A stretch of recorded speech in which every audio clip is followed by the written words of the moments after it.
Assalamualaikum warahmatullahi wabarakatuh. Sobat semua dimanapun kalian berada, jumpa lagi dengan channel terkeren, channel terakurat, channel terupdate yang selalu memberikan informasi-informasi yang kalian perlukan tentunya.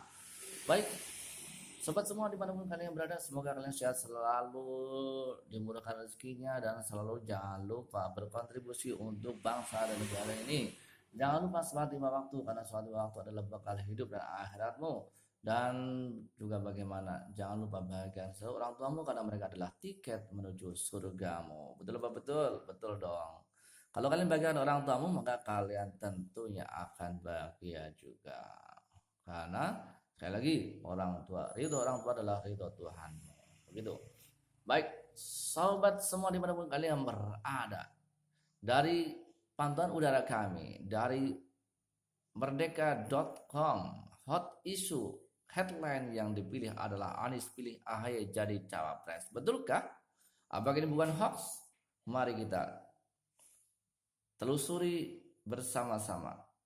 Berita ini diturunkan Rabu 26 Oktober 2022 pukul 15.05 oleh reporter Reynaldo Givari Lubabah dan Alma Fikasari. Inilah bagian suasana pertemuan yang dilakukan oleh Anies Baswedan bersama dengan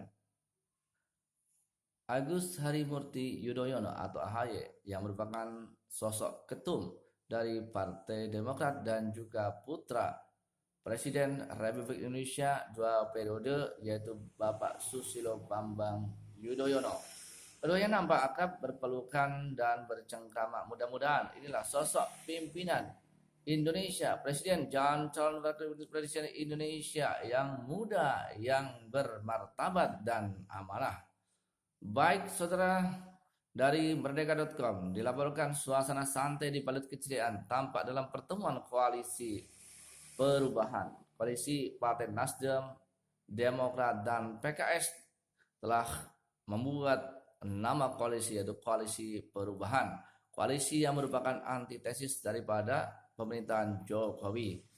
Ya, mudah-mudahan rakyat semuanya mendoakan, mendukung, dan kita semuanya berikhtiar agar kesusahan kita selama dipimpin oleh Jokowi dan Partai Merah ini akan segera berakhir dengan keceriaan setelah dilantiknya Anies Baswedan dan Agus Harimurti Yudhoyono menjadi presiden dan wakil presiden di tahun 2024. Koalisi perubahan beranggotakan Nasdem, Demokrat, dan PKS.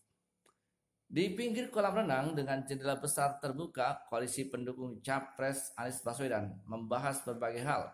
Salah satunya adalah sosok calon wakil presiden yang akan diduetkan dengan Anies Rashid Baswedan. Hadir antara lain Willy Aditya dari Partai Nasdem, Teguh Rifki Harsha dari Demokrat, dan Sohibul Iman dari PKS sebagai pimpinan rombongan tim kecil dari parpol masing-masing yang ditugaskan untuk membahas calon wakil presiden yang akan mendampingi Anies Rashid Baswedan. Di tengah obrolan santai tersebut, salah seorang peserta rapat menyeletuk bahwa PKS ditawari 2 kursi menteri oleh Istana. Wow, ini tentunya adalah politik pecah belah dan adu domba supaya tidak ada koalisi yang akan mendukung Anies Baswedan. Jika PKS tergoda, maka tentunya koalisi Nasdem dan Demokrat serta PKS tidak akan mampu mengusung Anies.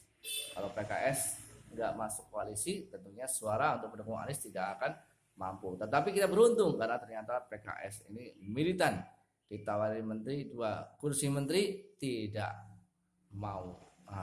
Kita bersyukur Indonesia masih punya PKS. Seorang politikus membocorkan isi rapat tersebut. PKS menolak mentah-mentah tawaran kursi menteri dari istana tersebut. PKS menolak, kata sumber ini. Kursi Nasdem mau diganti. Hebohnya pemberitaan deklarasi Anies Baswedan merupakan capres dari Partai Nasdem langsung membuat goyang istana. Ya, para pendukung Jokowi menginginkan Nasdem digusur dari koalisi pro Jokowi. Ya. ini aneh ya. Ternyata koalisi pro Jokowi ini seperti anak-anak ya.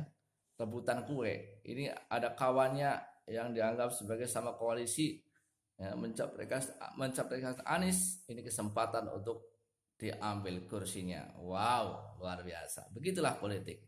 Ya, tidak ada teman yang abadi dan tidak ada musuh yang abadi.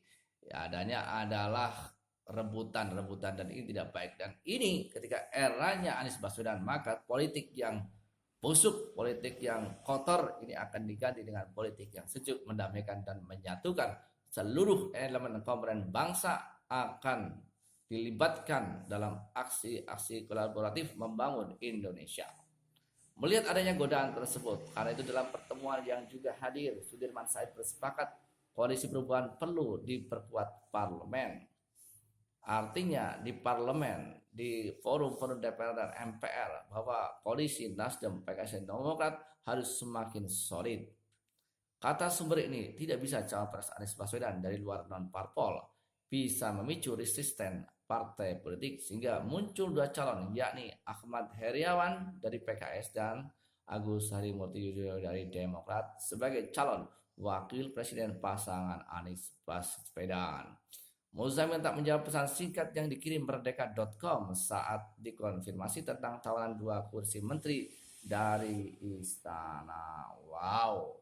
Sekali lagi, ternyata posisi Anies sangat mengancam dan dianggap mengancam daripada poros pro Jokowi. Tetapi tentunya Jokowi harus sadar karena masanya tinggal sebentar lagi dan Jokowi seperti sudah tidak punya kuasa apa-apa karena Jokowi akan lengser, seluruh buzzer para pendukungnya juga akan ikut lengser. Itulah kekuasaan. Kekuasaan itu tidak akan langgeng kalaupun kamu masih duduk di kursi, tapi namanya kematian pasti akan datang. Jadi jangan sok-sokan untuk berkuasa. Terus jangan sok-sokan ketika berkuasa kalian ini makan dari duit negara, mendapatkan fasilitas dari negara, tetapi tidak kerja dengan sungguh-sungguh untuk mensejahterakan rakyat. Justru hari ini rakyat menjadi susah. Harga BBM naik, harga bahan baku, bahan pangan naik semuanya. Susah, PHK dimasang di mana-mana. Itukah janji kalian ketika sebelum berkuasa ingin mensejahterakan, tapi kalian justru menyengsarakan rakyat. Saatnya kalian turun. Wahai Jokowi dan bala tentaranya, bala pengikutnya, para bangsa pendukungnya, kalian sudah ingkar janji. Rakyat mendesak kalian untuk segera lengser, karena dengan lengsernya kalian tentu negara akan lebih baik.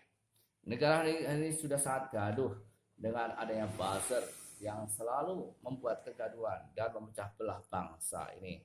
Pernyataan-pernyataan elit pendukung Jokowi, khususnya dari Partai PDI Perjuangan dan PSI, telah membuat gaduh lini politik dan lini kebangsaan kita.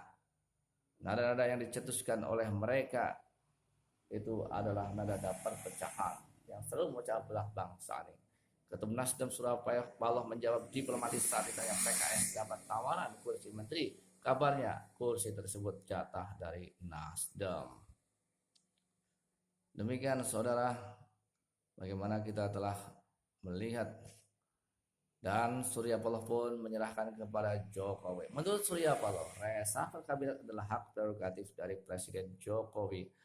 Apa kebijakan yang dianggap tepat oleh Presiden, ya kita akan pasti menghormati, kata Surya Paloh di Wisma Nusantara Rabu 26 Oktober 2022.